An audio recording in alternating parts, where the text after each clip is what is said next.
हे what's up guys, welcome back once again. दोस्तों, आज की कहानी जो एक्सप्लेन करने जा रहे हैं वो असल में वर्ल्ड वॉर 2 के समय के एक सैनिक की कहानी है जो भटकते हुए एक ऐसे आइलैंड पर आकर ठहर जाता है जहां पर पहले से एक नन मौजूद थी। अब ऐसे में दोनों वहां पर कैसे खुद को जीवित रखते हैं ये हमें इस कहानी में देखने को मिलेगा। क्लार्क नाम का सोल्जर जो कि एक लाइफ बोट के अंदर बैठा हुआ है, उसकी हालत बहुत ही ज्यादा बुरी है, लेकिन उसने फिर भी जैसे तैसे खुद को जिंदा रखा, इस उम्मीद में कि उसे आगे जाकर कोई मदद जरूर मिलेगी।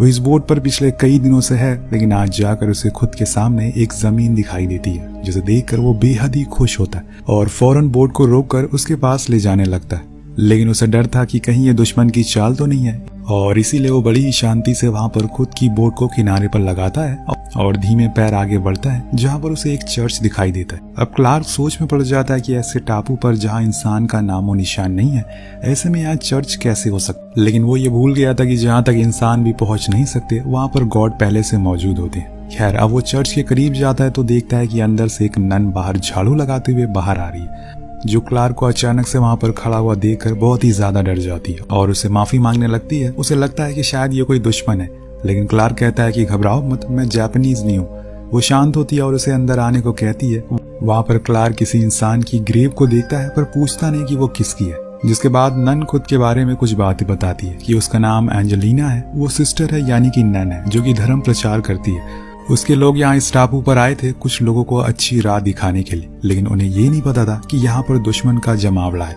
उनसे ये भूल हो जाती और जापानीज उन्हें बंदी बना लेते हैं। जब फादर जॉन को इस बारे में पता चलता है तो वो अपने लोगों के पास आने की जिद करते हैं, लेकिन वो इतने एजेड हो गए थे कि अकेले ट्रैवल नहीं कर सकते थे, इसलिए मैं उनके साथ आने के लिए राजी हो गई। लेकिन जब तक हम लोग यहाँ पर पहुंचते हैं तब तक वो लोग हमारे लोगों को यहाँ से ले जा चुके थे। उसके बाद उनका कुछ पता नहीं चला। कुछ लोगों का तो ये भी मानना है कि उन्होंने सारी सिस्टर को बेच दिया और कुछ को तो मार दिया। जब फादर को इन सब चीजों के बारे में पता चला तो वो खुद को संभाल नहीं पाए और इसी वजह से उनकी मौत हो गई। वो उस ग्रेव की ओर इशारा करके बताती है कि मैंने ही उन्हें वहां पर खुद अपने हाथों से दफनाया है, तब से मैं यहाँ पर अकेले रहती हूँ और मुझे कोई बचाने के लिए नहीं आया। उन्हें लगता है कि मैं भी मारी गई। इसके बाद क्लार्क उसे अपनी स्टोरी बताना शुरू करता है कि वो एक अमेरिकन मरीन है, उनके शिप पर दुश्मनों ने हमला, लेकिन उसकी किस्मत अच्छी थी कि वो बच गया और उसे एक बोट भी मिल गई जिसकी वजह से वो आज यहाँ पर उसके सामने बैठा हुआ है, वो भी जिंदा हालत में।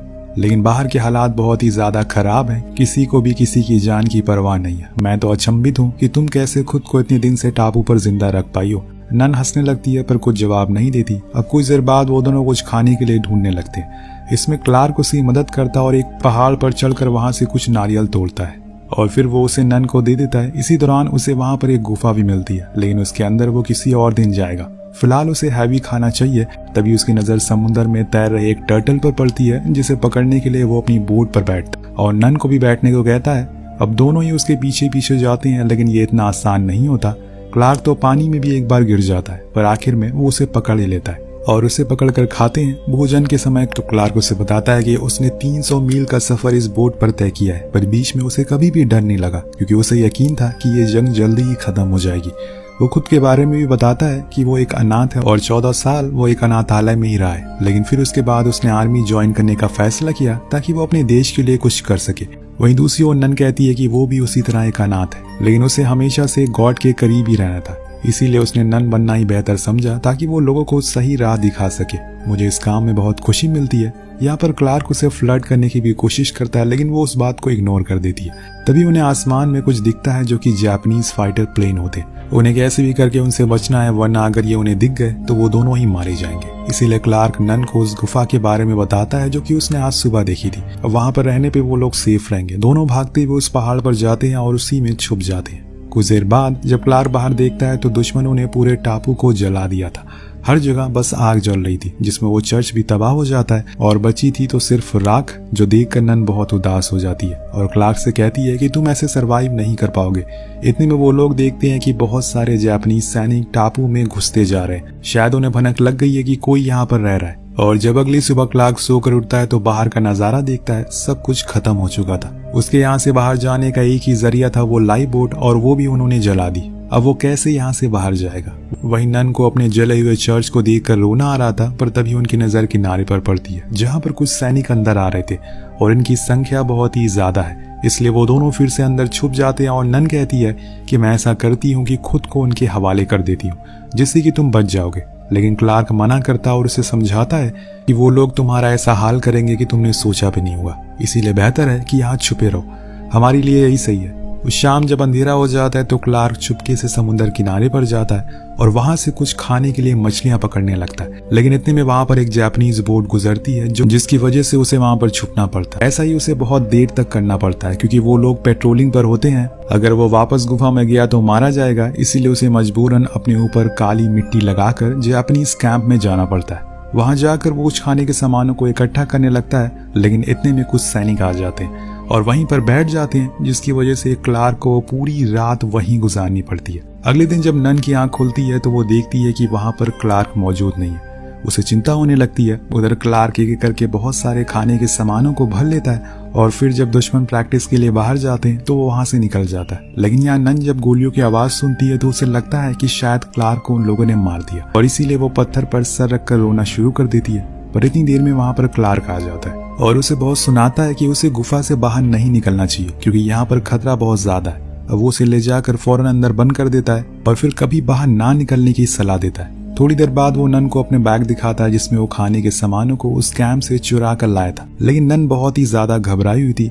वो क्लार्क से कहती है कि अगर अब से कभी तुम बाहर जाओगे तो तुम्हें पहले बताकर जाना होगा, वरना ऐसे ही मैं बार बार बाहर जाती रहूंगी। अब ये सुनकर क्लार्क उससे वादा करता है कि ठीक है, आगे से ऐसा नहीं होगा। अब एक दिन क्लार्क नन के लिए एक कॉम्ब और एक रेड रोज लाता है और उसके साथ फ्लर्ट करने के लिए, लेकिन फ्लर्ट करने का तरीका थोड़ा कैजुअल था। आखिर वो उस कंघी का क्या करेगी? वो उस रेड रोज को एज ए गिफ्ट के तौर पर अपने पास रख लेती है। क्लार्क पूछता है कि क्या वो ये नन वाला प्रोफेशन छोड़ सकती है, तो वो कहती है कि ऐसा तो हो सकता है, लेकिन उसके लिए मुझे सब कुछ छोड़ना होगा। और जब कोई नन बनकर वापस से दोबारा उसी दुनियादारी में चला जाता है तो गॉड उसे कभी माफ नहीं करते और मरने के बाद उसकी बॉडी हमेशा तड़पती रहती है। यहाँ वो ये भी बताती है कि नन बनने के लिए हमें 5 साल दिए जाते हैं ताकि हम इन 5 सालों में सोच सकें कि सही फैसला ले सकें कि क्या हमें वाकई में नन बनना है या फिर नहीं। और अभी मेरे 5 साल होने में 1 महीने का समय बाकी है। तभी अचानक से इन्हें कुछ आवाजें आती हैं। जब क्लार्क बाहर जाता है तो देखता है कि जापानीज सोल्जर यहाँ से जा रहे हैं, जो कि उनके लिए अच्छा संकेत है। अब दोनों बहुत ही खुश और एक दूसरे के साथ ये खुशी भी बांटते हैं। तभी सही मौका देखकर क्लार्क नन के सामने अपनी दिल की बात रखता है और उसे बताता है कि जैसे उसने आज सुबह वो रेड रोज दिया था वैसे ही वो उसे हर रोज देना चाहता है। वो उसकी सेवा करना चाहता है और उसके साथ पूरी जिंदगी बिताना चाहता है। उसकी लाइफ में ये समय बहुत ही कीमती है क्योंकि इसमें उसने मौत से लड़ा है। अगर तुम मेरी हालत कुछ दिन पहले देखती तो तुम्हें यकीन नहीं होता कि मैं कैसे जिंदा बच गया। क्या तुम्हें पता है कि हम जवान लोग के लिए हमारा देश पहले आता है और इसीलिए हम अपना परिवार, अपना सब कुछ छोड़कर देश के लिए लड़ने के लिए चले जाते हैं। पर कभी कभी हमें बहुत ही अकेला महसूस होता है और तुम अगले महीने में अपनी नन बनने का फैसला को बदल दो और ऐसे में तुम्हें कुछ नहीं होगा। तो वो कहती है कि क्या तुम मेरे हाथ में ये अंगूठी देख रहे हो, ये सिल्वर की है।